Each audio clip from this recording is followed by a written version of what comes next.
Sir, ഇപ്പോൾ നിലമ്പൂരിൽ PV Anwar മത്സരിക്കും എന്നാണ്, ഗത്യന്തരമില്ലാതെ മത്സരിക്കാൻ ഇറങ്ങുകയാണ് അൻവർ. അൻവർ എന്ന് പറയുന്നത് CPM-നെ സംബന്ധിച്ചൊരു വലിയ രാഷ്ട്രീയ ബാധ്യതയായിരുന്നു. ഇപ്പോൾ അത് മൊത്തത്തിൽ UDF-നെയും അതേപോലെ ബാധിക്കുന്ന ഒരു അവസ്ഥയിലേക്ക് എത്തിയിട്ടുണ്ട് കാര്യങ്ങൾ.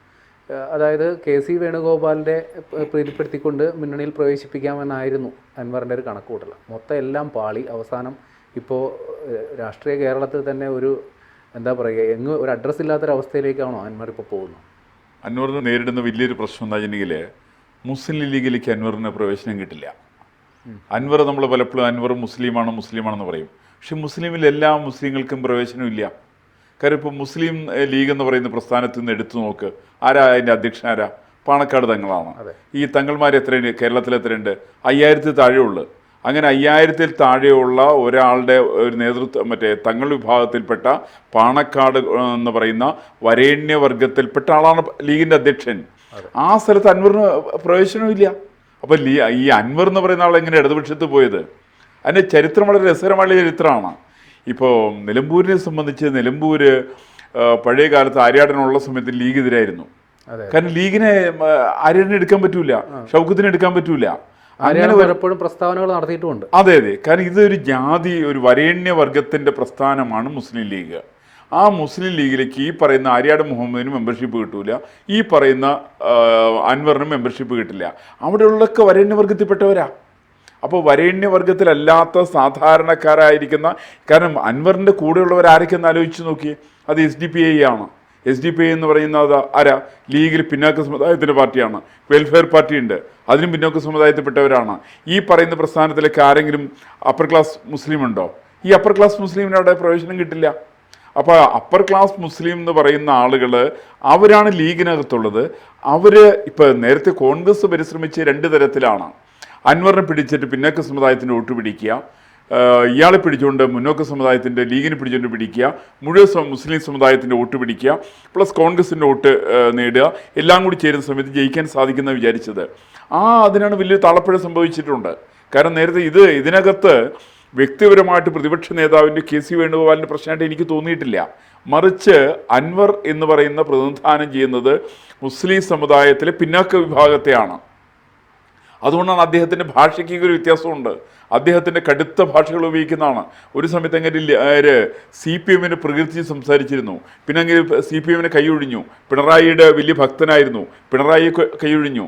കാരണം അൻവർ എന്ന് പറയുന്ന രാഷ്ട്രീയ പ്രതിഭാസത്തിന് നിരവധി പ്രത്യേകതകളുണ്ട്. ഈ അൻവർ ഏത് പാർട്ടി പോകുന്ന ഈശ്വരൻ ബ്രഹ്മനെ നിശ്ചയമില്ല. കാരണം ഒരു സമയത്ത് ഇവിടുന്ന് ഇടതുപക്ഷത്തും പോയിട്ട് പുള്ളി നേരെ DMK-യിലാണ് പോയേ. ആ DMK എന്ന് പറഞ്ഞ DMK-ക്ക് അൻവറിനേക്കാളും കൂടുതൽ താല്പര്യം CPM-നോടാണ്, പിണറായിയോടാണ് താല്പര്യമുള്ളത്. അവർ സ്വാഭാവികമായിട്ട് പിണറായി പിടിക്കും. അവർ അൻവറിനെ തള്ളിക്കളഞ്ഞു. ആ സമയത്താണ് പിണറായി വിജയനോട് ഒരു താല്പര്യവുമില്ലാത്ത, കേരളത്തിലൊരു വേരുകളുമില്ലാത്ത മമതാ ബാനർജിയുടെ പ്രസ്ഥാനത്തിൽ പോയിട്ട് പുള്ളി ചേരുന്നത്. അങ്ങനെയാണ് പുള്ളി തൃണമൂലിൽ ചേരുന്നത്. അങ്ങനെയാണ്. അപ്പോൾ ഈ തൃണമൂലിൽ ചേർന്നുകൊണ്ട് പുള്ളി ഉദ്ദേശിക്കുന്നത് മുസ്ലിങ്ങളിലുള്ള പിന്നാക്ക സമുദായങ്ങളെ സംഘടിപ്പിക്കലാണ് ഉദ്ദേശിച്ചത്. SDPയും വെൽഫെയർ പാർട്ടി ഒന്നാക്കുന്നതിനുള്ള പരിശ്രമത്തിലാണ് പുള്ളിയുള്ളത്. ജമാഅത്തെ ഇസ്ലാമി കൂട്ടുപിടിക്കുന്ന പരിശ്രമമാണ് പുള്ളി നടത്തിയിട്ടുള്ളത്. അങ്ങനെയൊക്കെയുള്ള വിഭാഗത്തെ കൂട്ടുപിടിച്ചുകൊണ്ട് കോൺഗ്രസ്സായിട്ട് ചേർന്നുകൊണ്ട് കോൺഗ്രസിൻ്റെ സ്ഥാനാർത്ഥിയാകാൻ സാധിക്കുമെന്നുള്ളതാണ് അൻവർ നോക്കിയത്. അത് സാധ്യതയില്ല. അതിന് കാരണം എന്താ വെച്ചാൽ പ്രധാനമായിട്ട് അൻവറിൻ്റെ വരവിന് ഒരു കാരണവശാലും മുസ്ലിം ലീഗിന് അംഗീകരിക്കാൻ പറ്റില്ല. അപ്പോൾ അതുകൊണ്ടാണ് ഇപ്പോൾ ഇയാൾ പാണക്കാട് പോയി, ഞാൻ ലീഗുകാരൊക്കെ ഉണ്ട്, ലീഗുകാർ കുഴപ്പമില്ല, VD സതീശനാണ് കുഴപ്പം, KC വേണുഗോപാൽ കുഴപ്പമില്ല. പക്ഷേ KC വേണുഗോപാൽ കുഴപ്പമൊന്നുണ്ടെന്ന് ഇങ്ങനെ 2 കൊല്ലം മുമ്പ് പറഞ്ഞാലാ. ഈ പറയുന്ന കോൺഗ്രസിനെ നശിപ്പിക്കുന്നത് KC വേണുഗോപാലാണെന്ന് 2 വർഷക്കാലത്തിന് മുമ്പായിട്ട് വളരെ വ്യക്തമായിട്ട് പറഞ്ഞാളാണ് അൻവർ. അന്ന് അൻവർ LDF-ലായിരുന്നു. കാരണം അൻവർ LDF എന്നുള്ളതല്ല, അൻവർ ഉദ്ദേശിക്കുന്നത് അൻവർ മുസ്ലിം പിന്നാക്ക സമുദായത്തിൻ്റെ പ്രതിനിധിയാണ്. അങ്ങർക്ക് KC വേണുഗോപാൽ പിന്നാക്കം സാധ്യമല്ല ആയിരുന്നില്ല. ഇപ്പോൾ അങ്ങനെ സംബന്ധിച്ച് ഇവിടെ സീറ്റ് വേണം, അങ്ങർക്കൊരു സ്പേസ് വേണം. അവർ വരുന്ന UDF തെരഞ്ഞെടുപ്പിനകത്ത് 2026 വരുന്ന തെരഞ്ഞെടുപ്പിനകത്ത് 3 സീറ്റുകളാണ് UDF-നോട് ചോദിച്ചിരിക്കുന്നത്, തിരുവമ്പാടി അടക്കം. അപ്പോൾ അൻവർ ഇവിടെ നിന്ന് മത്സരിച്ചേ ജയിക്കൂല. അൻവറിനറിയാം നിലമ്പൂർ ജയിക്കാത്തത് കൊണ്ടാണ് അദ്ദേഹം തിരുവമ്പാടി ചോദിക്കുന്നത്. ആ തിരുവമ്പാടി സീറ്റ് നിലവിൽ ലീഗിന് നഷ്ടപ്പെട്ട സീറ്റാണ്. ആ ലീഗിൻ്റെ സീറ്റ് അവിടുത്തെ പിന്നാക്ക സമുദായങ്ങളുടെ കൂടി കൂട്ടുപിടിച്ചുകൊണ്ട് ലീഗിൻ്റെ കൂടി പിന്തുണയിൽ UDF-ൻ്റെ സ്ഥാനാർത്ഥിയായിട്ട് ജയിക്കാൻ സാധിക്കുന്ന പ്രതീക്ഷിക്കുന്ന ആളാണ് ഇദ്ദേഹം അൻവർ. അപ്പോൾ അൻവറിന് അങ്ങനെ കൃത്യമായ ലക്ഷ്യങ്ങളുണ്ട്. ആ 3 സീറ്റ് കിട്ടിക്കഴിഞ്ഞാൽ അയാൾ UDF തുടരും. ഇന്നിപ്പോൾ നമ്മൾ അയാളുടെ വാക്കുകൾക്കൊന്നും യാതൊരു പ്രസക്തിയില്ല. ഈ ലീഗിന് പ്രശ്നമില്ല. അല്ലെങ്കിൽ കോൺഗ്രസിനെ സംബന്ധിച്ചും UDF സംബന്ധിച്ചും അവർക്ക് ഏക താല്പര്യം 2026 ഭരണമാണ്. ആ ഭരണം കിട്ടാൻ വേണ്ടിയിട്ട് മുസ്ലിം ജനവിഭാഗങ്ങളെ ഒന്നായി ചേർക്കാനുള്ള പരിശ്രമമാണ് ഇവർ കോൺഗ്രസ് നടത്തിക്കൊണ്ടിരിക്കുന്നത്. അങ്ങനെയാണ്. ഇപ്പോൾ കോൺഗ്രസിലുള്ള മുസ്ലിം നേതാക്കന്മാരൊക്കെ ആരാണ്? അവർക്ക് ലീഗൽ മെമ്പർഷിപ്പ് കിട്ടാത്തവരാ. ലീഗൽ മെമ്പർഷിപ്പ് കിട്ടിയിട്ടുണ്ടെങ്കിൽ കേരളത്തിലുള്ള മുസ്ലിം നേതാക്കന്മാരായിരിക്കുന്ന കോൺഗ്രസ്സുകാരെല്ലാം അവരങ്ങോട്ട് ഓടിപ്പഞ്ഞ് പോകുമായിരുന്നല്ലോ. അവർ പോയില്ലല്ലോ. എന്താ പോകാത്തതിൻ്റെ കാരണം? അവർക്ക് ലീഗൽ മെമ്പർഷിപ്പ് കിട്ടില്ല. അപ്പോൾ ലീഗുകാർ ഉദ്ദേശിക്കുന്നത് വരേണ്യവർഗത്തിൻ്റെ പാർട്ടിയായി നിന്നുകൊണ്ട് കേരളത്തിൽ മുസ്ലിം സമുദായത്തിന് കിട്ടുന്ന 12% വരുന്ന സംവരണം വരേണ്യവർഗത്തിന് പിടിച്ചു അടക്കുക എന്നുള്ളതാണ് പ്രധാനമായിട്ട് ലീഗിൻ്റെ ഉദ്ദേശം. ശരിക്കും അതാണ്. അത് നടന്നല്ലോ ഇന്നിപ്പോൾ. അത് വാങ്ങിച്ചു കൊടുത്താൽ ഉമ്മൻചാണ്ടിയാണ്. 2005 സച്ചാർ കമ്മീഷൻ്റെ ഭാഗമായിട്ടാണ്. അങ്ങനെയൊക്കെ നേടിയെടുത്തിട്ടുള്ള പാർട്ടിയാണ് മുസ്ലിം ലീഗ്. ആ മുസ്ലിം ലീഗിന് ഈ പറയുന്ന അൻവറിനോട് യാതൊരു താല്പര്യമില്ല എന്നുള്ള വസ്തുതയാണ്. അതുകൊണ്ട് ഞാൻ മനസ്സിലാക്കുന്നത് ഒരു കാരണവശാലും ഈ നിലമ്പൂർ തെരഞ്ഞെടുപ്പിനകത്ത് അൻവറിന് ഒരു സാധ്യതയില്ല എന്നുള്ളതാണ് സംഗതിയുള്ളത്. ഇപ്പോൾ ദേശീയ തലത്തിൽ ഇന്ത്യ മുന്നണിയുമായിട്ട് സഹകരിച്ച് നിൽക്കുകയാണ് മമതാ ബാനർജി. കോൺഗ്രസും അവരും ആ ഒരു അർത്ഥത്തിൽ സഹകരിക്കുന്നുണ്ട്. പക്ഷേ മമതയുടെ അതേ പാർട്ടിയായ തൃണമൂൽ കോൺഗ്രസ്സിൽ ഇവിടെ കേരളത്തിൽ UDF അത്ര രസമില്ലാതിരിക്കാൻ കാരണം എന്തുകൊണ്ടാണ് തൃണമൂൽ കോൺഗ്രസിനെ കേരളത്തിൽ മാത്രം ഇങ്ങനെ ഒഴിച്ചു നിർത്തുന്നത്? അല്ല, തൃണമൂൽ കോൺഗ്രസിനെ കേരളത്തിൽ മാത്രമല്ല ഓൾ ഇന്ത്യ ബേസിൽ തന്നെ മാറ്റി നിർത്തിയിരിക്കുകയാണ്.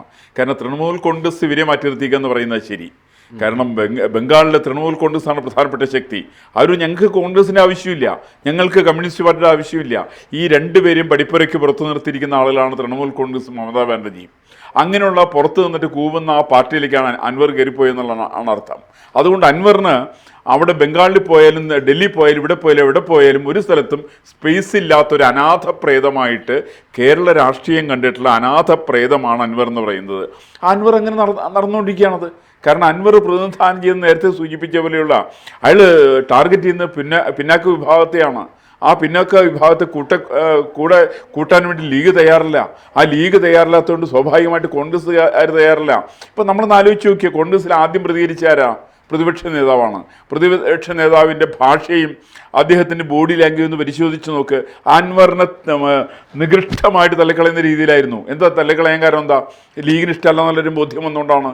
ലീഗിന് ഇഷ്ടമായിരുന്നു എന്നിരിക്കട്ടെ, ഞാൻ അടുത്ത കാലത്തുണ്ടായിരുന്ന കോൺഗ്രസ്സിനകത്ത് ചേർന്നിരിക്കുന്ന പല വാര്യന്മാരും അവിടെ പോയിട്ട് തങ്ങളെ കണ്ട ആശീർവാദം വാങ്ങിച്ചിട്ടാണ് പാർട്ടി മെമ്പർഷിപ്പ് എടുത്തത്. അങ്ങനെയൊക്കെയുള്ളൊരു സാഹചര്യത്തിലാണ് ലീഗിലേക്ക് UDF വന്നിരിക്കുന്ന അൻവറിനെ ലീഗ് ഏത് ഭാഷ ഉപയോഗിച്ച് പുറത്തു പറഞ്ഞാലും ലീഗിൻ്റെ താല്പര്യം അൻവറിനിവിടേക്ക് അടുപ്പിക്കരുതെന്നാണ്. ഈ താല്പര്യത്തിൻ്റെ കൂടെയാണ് കോൺഗ്രസിന് അതിനപ്പുറത്ത് ലീഗ് പറയുന്നതിൻ്റെ അപ്പുറത്ത് സ്വന്തമായിട്ടുള്ള ഒരു ഐഡൻറ്റിറ്റി കേരളത്തിൽ കോൺഗ്രസിനില്ല. കേരളത്തിലെ UDF എന്ന് പറഞ്ഞ ലീഗാണ് കാര്യങ്ങൾ തീരുമാനിക്കുക. ഏത് പ്രസ്ഥാനം നിങ്ങളൊന്ന് ആലോചിച്ച് നോക്ക്. മുൻകാലങ്ങളിലടക്കമുള്ള ഏത് പ്രസ്ഥാനത്തിലും UDF ആളുകളൊക്കെ ഏതെങ്കിലും പ്രശ്നം ഉണ്ടെങ്കിൽ എവിടേക്കാണ് ആദ്യം പോവുക? അവർ കോൺഗ്രസിന് ഇന്ദിരാഭവനിലേക്കല്ലോ അവർ പോവുക. അവർ നേരെ പോയത് പാണക്കാട് പോയിട്ട് അവിടെ പോയിട്ട് സാഷ്ടാംഗം നമസ്കരിക്കുകയാണ്. അത് കേരള കോൺഗ്രസ്സുകാരായിട്ടുള്ള ജോസ് കെ മാണിയാണെങ്കിലും ജോസ് കെ മാണിയുടെ അപ്പനായിട്ടുള്ള KM മാണിയാണെങ്കിലും ഒക്കെ ആ തരത്തിൽ സാഷ്ടാംഗം നമസ്കരിച്ചിട്ടുള്ളവരാണ്. ബാലകൃഷ്ണനിൽ പോയിട്ട് നമസ്കരിച്ചിട്ടുള്ള ആളാണ്. അതേപോലെ തന്നെ എല്ലാ പാർട്ടിക്കാരും അവിടെ പോയിട്ട് നമസ്കരിക്കുന്നവരാണ്. ഇല്ല, കോൺഗ്രസ്സിലേക്ക് എത്തുന്നവർ പോലും കോൺഗ്രസിൻ്റെ സംസ്ഥാന അധ്യക്ഷൻ്റെ പെർമിഷൻ അവർക്ക് പോരാ. അവർക്ക് വേണ്ടത് പാണക്കാട് തങ്ങളുടെ പെർമിഷനാണ്. ആ പാണക്കാട് തങ്ങളുടെ കാൽക്കൽ വീണ് അദ്ദേഹത്തിൻ്റെ കാല് കെട്ടിപ്പിടിച്ച് കരയുന്ന സമയത്ത് മാത്രമാണ് ലീഗിലും ഇവർക്ക് കോൺഗ്രസിലും മെമ്പർഷിപ്പ് കൊടുക്കണോ എന്നുള്ള ഒരു സമ്മതിക്കുന്നത്. ഒരു കാര്യം കൂടി, അതായത് ഈ CPM പല അടവ് നയങ്ങൾ സ്വീകരിക്കാറുണ്ട്. അതായത് എതിർ രാഷ്ട്രീയ ചേരിയിലുള്ളവരെ അടർത്തിയെടുത്തിട്ട് മത്സരിപ്പിക്കും. ഇപ്പോൾ അൻവർ അവസാനത്തെ ഉദാഹരണമാണ്. പാലക്കാട് നമ്മൾ കണ്ടു. അപ്പോൾ ഇതേപോലെ CPMൻ്റെ ഈ അടവ് നയം വാസ്തവത്തിൽ തിരിച്ചടിക്കുന്നില്ലേ അൻവറിൻ്റെ കാര്യത്തിൽ? അല്ല, അൻവറിൻ്റെ കാര്യത്തിൽ എല്ലാത്തിലും തിരിച്ചടിക്കാൻ സാധ്യതയുണ്ട്. കാരണം ഈ CPM എന്ന് പറയുന്ന രാഷ്ട്രീയ പാർട്ടി അടവ് നയങ്ങൾ സ്വീകരിക്കുന്നത് സ്വന്തമായിട്ടുള്ള ഐഡന്റിറ്റി ഇല്ലാത്ത സ്ഥലത്താണ്. അവർക്ക് ഗ്രിപ്പില്ലാത്ത സ്ഥലത്താണ്, ജയസാധ്യയില്ലാത്ത സ്ഥലത്താണ്. നമ്മൾ 2016 മുമ്പ് കേട്ടത് നിലമ്പൂർ എന്ന് പറഞ്ഞാൽ ആര്യാടൻ മുഹമ്മദ് എന്നാണ് കേട്ടിരുന്നത്. ആര്യാടൻ മുഹമ്മദ് അവിടെ ലീഗിനെ എതിർക്കും, ആര്യാടൻ മുഹമ്മദ് CPMനെ എതിർക്കും, ആര്യാടൻ മുഹമ്മദ് അവിടെ ജയിച്ചു വരും. എന്നാൽ കാലം മാറി. ഇന്ന് കോൺഗ്രസിൻ്റെ ഒരു ഗതി കിട്ടാത്ത പ്രേതമായിട്ട് കോൺഗ്രസ് അവിടെ നടക്കുകയാണ്. കോൺഗ്രസിനോട് നിർത്താൻ സ്ഥാനാർത്ഥി വേണമെങ്കിൽ അതാണല്ലോ പ്രശ്നം. ഷൗക്കത്തിനെ തന്നെ നിർത്തേണ്ടി വരും അവർക്ക്. ആര്യാടൻ്റെ പേര് പറഞ്ഞാൽ അവർക്ക് വോട്ട് കിട്ടുള്ളൂ. അപ്പോൾ ഇത് കമ്മ്യൂണിസ്റ്റ് പാർട്ടിക്കും തിരിച്ചറിയാവുന്നതുകൊണ്ട് അതുകൊണ്ടാണ് കമ്മ്യൂണിസ്റ്റ് പാർട്ടി അവിടെ അൻവറിനെ പോലെയുള്ള ഒരാളെ നിർത്തിക്കൊണ്ട് അയാളുടെ പഴയ കാരണത്താണല്ലോ ഇദ്ദേഹം യാത്ര ചെയ്ത് കോടിയേരി ബാലകൃഷ്ണൻ യാത്ര ചെയ്ത് ഇയാളുടെ കാരണത്താണ് മിനി കൂപ്പർ. ആ മിനി കൂപ്പറിലേക്ക് യാത്ര ചെയ്ത് മറ്റേ നമ്മുടെ അൻവറിന്റെ കാറിലാണ്. അങ്ങനെയൊക്കെയുള്ള അൻവറിനെ പോലെയുള്ള രാഷ്ട്രീയ വിവരമില്ലാത്തൊരു വ്യക്തിയെ സ്ഥാനാർത്ഥിയാക്കിയതിന് പിന്നിലുള്ള കാരണം അടവ് നയത്തിൻ്റെ ഭാഗം തന്നെയാണ്. അത് അവർ തോൽക്കുന്നവർക്ക് ഉറപ്പുള്ള എല്ലാ മണ്ഡലങ്ങളിലും അതേ നിലപാട് അവർ സ്വീകരിക്കാറുണ്ട്. എനിക്കറിയാത്തുള്ളൂ, ഇപ്പോൾ നമ്മളൊരു 1995 തോന്നുന്നു എറണാകുളത്ത് AL ജേക്കബിനെതിരായിട്ട് അവർ സാനുമാഷ് നിർത്തി. സാനുമാഷ് സ്വതന്ത്രനാണ്. ഈ സാനുമാഷ് നിർത്തുന്നത് സീറ്റ് പിടിക്കാൻ വേണ്ടിയിട്ട് മാത്രമാണ്. അങ്ങനെ കമ്മ്യൂണിസ്റ്റ് പാർട്ടി ഒരുപാട് ഇപ്പോൾ ജോസഫ് മുണ്ടശ്ശേരി തൃശ്ശൂരാന്ന് എൻ്റെ ഓർമ്മ 1957 നിർത്തി. ജസ്റ്റിസ് VR കൃഷ്ണയ്യരെ വടകരയിലും മറ്റാണ് നിർത്തിയത്. അവിടെ നിർത്തി ജയിപ്പിച്ചു 1957. അങ്ങനെ എല്ലാ സ്ഥലത്തും CPM അങ്ങനെ നിർത്താറുണ്ട്. കാരണം കമ്മ്യൂണിസ്റ്റ് പാർട്ടിയുടെ വരുതിക്ക് നിൽക്കാത്ത ആളുകളെ പോലും കമ്മ്യൂണിസ്റ്റ് പാർട്ടിക്ക് സ്വാധീനമില്ലാത്ത സ്ഥലങ്ങളിൽ അവരുടെ വ്യക്തിത്വത്തിൻ്റെ പേരിൽ വോട്ട് പിടിക്കാൻ പാകത്തിലുള്ള ആളുകൾ നിർത്തുന്ന ഒരു അടവ് നയം CPM എല്ലാ കാലത്തും സ്വീകരിച്ചിട്ടുണ്ട്. അത് തന്നെയാണ് അവർ നിലമ്പൂർ സ്വീകരിച്ചത്. ഞാൻ മനസ്സിലാക്കിയത് ഷൗക്കത്തിനെങ്ങാൻ സീറ്റ് കോൺഗ്രസ് കൊടുത്തില്ലായിരുന്നെങ്കിൽ ഒരു സംശയവും വേണ്ട, ഈ പ്രാവശ്യം അവിടുത്തെ സ്ഥാനാർത്ഥി ഷൗക്കത്ത് ആര്യാടനായിരുന്നു CPMൻ്റെ സ്ഥാനാർത്ഥി എന്നുള്ളത് നമുക്ക് സംശയത്തിനിടയില്ല.